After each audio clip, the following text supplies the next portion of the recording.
El polvo del camino de Veracruz se arremolinaba en pequeños torbellinos cada vez que pasaba una carreta.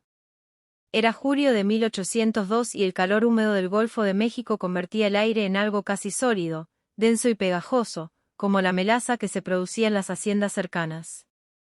El sol golpeaba las piedras del camino con una intensidad que hacía que el horizonte temblara, creando espejismos de agua donde solo había tierra seca y agrietada. Las cigarras cantaban sin cesar desde los árboles, su zumbido constante, mezclándose con el sonido ocasional de cascos de caballos y el crujir de las ruedas de madera sobre el suelo polvoriento. En la plaza principal del pueblo de Tlacotalpan, rodeada de casas coloniales con balcones de hierro forjado y paredes encaladas que reflejaban la luz implacable del mediodía, se celebraba uno de los mercados de esclavos más discretos de la región. No era como los grandes mercados de la capital o del puerto principal de Veracruz, donde cientos de almas se vendían bajo el martillo del subastador en espectáculos públicos que atraían a comerciantes de toda la Nueva España. Este era más íntimo, más pequeño, pero no por ello menos cruel en su simplicidad y en su propósito fundamental. La compraventa de seres humanos como si fueran ganado o herramientas agrícolas. Los vendedores habían llegado desde el amanecer cuando las primeras luces rosadas apenas comenzaban a iluminar el cielo del este. Arrastraban sus mercancías humanas encadenadas por las calles aún vacías, preparándose para el mercado que comenzaría al mediodía. Algunos venían de haciendas arruinadas por las deudas acumuladas durante años de malas cosechas. Otros de familias aristocráticas que necesitaban dinero rápido para pagar impuestos exorbitantes o financiar viajes de regreso a la madre patria, España, donde esperaban rehacer sus fortunas perdidas. El aire en la plaza olía a sudor humano mezclado con miedo, a los excrementos de los animales que también se vendían en un extremo del merca. Que lo había consumido en apenas 3 días, haciéndolo delirar y gritar nombres de personas que ya estaban muertas. Y los más supersticiosos del pueblo hablaban en voz aún más baja de una maldición, de brujerías practicadas por alguna de las personas a quienes había maltratado durante su vida corrupta y cruel. Su viuda, doña Margarita Salazar, una mujer pálida y nerviosa que siempre había parecido aterrorizada de su propio esposo, había decidido vender todo rápidamente y regresar a España en el primer barco disponible. Estaba liquidando la hacienda completa y todas sus propiedades, incluidos los esclavos, con una prisa que rozaba el pánico, como si temiera que algo terrible y sobrenatural pudiera alcanzarla si se quedaba un día más en tierras mexicanas que consideraba malditas. María recordaba vagamente su vida antes de ser esclava, aunque esos recuerdos se volvían más borrosos con cada año que pasaba.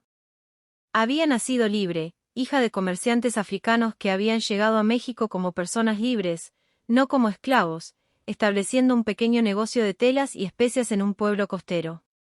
Pero cuando tenía 14 años, sus padres murieron en una epidemia de cólera que arrasó su pueblo como un fuego devastador, matando a docenas de personas en cuestión de semanas, sin familia.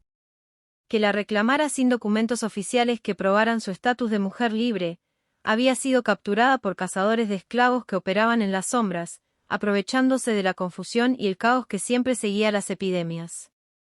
La vendieron a don Rodrigo por 20 pesos y desde entonces su vida había sido un infierno interminable de trabajo agotador, golpes frecuentes y abusos de todo tipo. Si estás disfrutando esta historia, no olvides suscribirte al canal y déjame en los comentarios desde dónde nos estás viendo. Tu apoyo significa mucho y me ayuda a seguir trayéndote más historias fascinantes como esta. El embarazo había sido el resultado inevitable de los abusos constantes de don Rodrigo. Negocios sensatos estaban dispuestos a hacer. El parto podía matarla fácilmente, especialmente sin atención médica adecuada, y entonces el comprador perdería todo su dinero sin obtener nada a cambio. El niño podría nacer enfermo, débil o con deformidades que lo harían inútil para el trabajo futuro. Y además estaba el problema práctico de alimentar una boca extra durante meses, quizás años, antes de que el niño pudiera realmente trabajar. Y justificar económicamente su existencia en una hacienda. María mantuvo la cabeza baja, como le habían enseñado a golpes durante sus años de esclavitud bajo don Rodrigo. Mostrar los ojos directamente a un posible comprador podía ser interpretado como insolencia, como desafío, y eso podía reducir su valor aún más o resultar en un castigo inmediato. Pero a través de sus pestañas observó a la multitud con atención cautelosa. Conoció a algunos de los hacendados locales, sus rostros enrojecidos por el sol implacable y el aguardiente que bebían desde la mañana. Don Manuel Ortega, conocido por su crueldad extrema con sus trabajadores, don Luis Pacheco, cuya hacienda azucarera estaba en ruinas por las deudas de juego que había acumulado en la ciudad. Don Antonio Velázquez, que tenía fama de comprar esclavas jóvenes para propósitos que nada tenían que ver con el trabajo doméstico o agrícola. Vio comerciantes calculando mentalmente los costos y beneficios, sopesando el riesgo contra la posible ganancia futura, y entonces la vio a ella, destacando como una figura oscura entre la multitud multicolor. Doña Catalina de Mendoza y Aguirre era una figura que destacaba incluso en esa plaza llena de gente bulliciosa. Vestida completamente de negro, como correspondía a su estado de viudez perpetua. Su figura era alta y delgada, como un ciprés funerario que crece en los cementerios.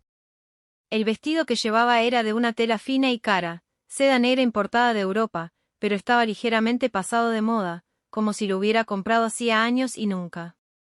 Incapacidad para mantener sus opiniones para sí mismo, no pudo contenerse. Doña Catalina, con todo respeto, ¿qué planea hacer exactamente con una esclava en ese estado tan avanzado de embarazo? Apenas puede trabajar durante los próximos meses. Mis asuntos privados no son de su incumbencia, don Sebastián, lo interrumpió ella sin siquiera dignarse a mirarlo, a menos que desee ofrecerme más dinero por ella. El hombre cerró la boca bruscamente, humillado públicamente. La carreta que llevó a María a la hacienda San Jerónimo avanzó lentamente por el camino de tierra roja que serpenteaba entre campos de caña de azúcar que se extendían hasta donde alcanzaba la vista. El conductor era Esteban, un anciano de al menos 70 años, cuyo rostro profundamente arrugado, parecía incapaz de mostrar emoción alguna. No pronunció una sola palabra durante todo el trayecto de casi una hora. La hacienda San Jerónimo apareció como una visión de otro tiempo. La casa principal era una estructura colonial masiva de 2 pisos con paredes de adobe pintadas de un amarillo desvaído y un techo de tejas rojas cubiertas de musgo verde oscuro. Los balcones de madera tallada mostraban signos evidentes de abandono. Pintura descascarada, algunos barrotes rotos. El jardín frontal era una maraña de bugambillas silvestres, hibiscos descuidados e yerba alta. Pero lo que más llamó la atención de María fue el silencio absoluto y perturbador. No había ladridos de perros guardianes, ni cacareos de gallinas, ni voces de trabajadores. Solo el zumbido constante de los insectos y el susurro del viento entre las hojas de los árboles frutales. Doña Catalina ya estaba allí esperando en el porche principal. A su lado estaban los otros 2 sirvientes, Inés, una mujer indígena de pelo completamente blanco que le caía hasta la cintura, y Tomás, un hombre mulato encorvado sobre un bastón tallado a mano. «Bájala con cuidado», ordenó doña Catalina a Esteban. «Está embarazada. No es una carga de maíz que puedes tirar al suelo sin seo». Preguntar María con voz apenas audible. Los ojos de doña Catalina se oscurecieron aún más. Sobre el precio de la vida y sobre las deudas que trascienden generaciones y deben ser pagadas. Sin otra palabra, salió y cerró la puerta. María escuchó claramente la llave girando en la cerradura. No era una invitada, era una prisionera privilegiada. Las primeras semanas en la hacienda San Jerónimo transcurrieron en una rutina extraña y desconcertante. Cada mañana, justo cuando los primeros rayos del sol comenzaban a iluminar el jardín, Inés llegaba con una bandeja de desayuno digna de una dama. Huevos frescos revueltos con hierbas aromáticas, tortillas calientes recién hechas, frijoles negros perfectamente cocinados y a veces incluso chocolate espumoso servido en una taza de porcelana fina. La anciana nunca hablaba, simplemente dejaba la bandeja y desaparecía silenciosamente. María comía bien por primera vez en años, quizás por primera vez en toda su vida. Su cuerpo respondía vorazmente a la abundancia después de años de hambre. Su vientre crecía saludablemente, redondo y firme. Podía sentir que el bebé se movía con más fuerza cada día. Durante el día observaba el jardín interior desde su ventana. Veía a Tomás moverse lentamente entre los árboles frutales con movimientos casi rituales, podando aquí y allá. Inés aparecía ocasionalmente para recoger hierbas de un pequeño huerto medicinal que crecía en una esquina del jardín.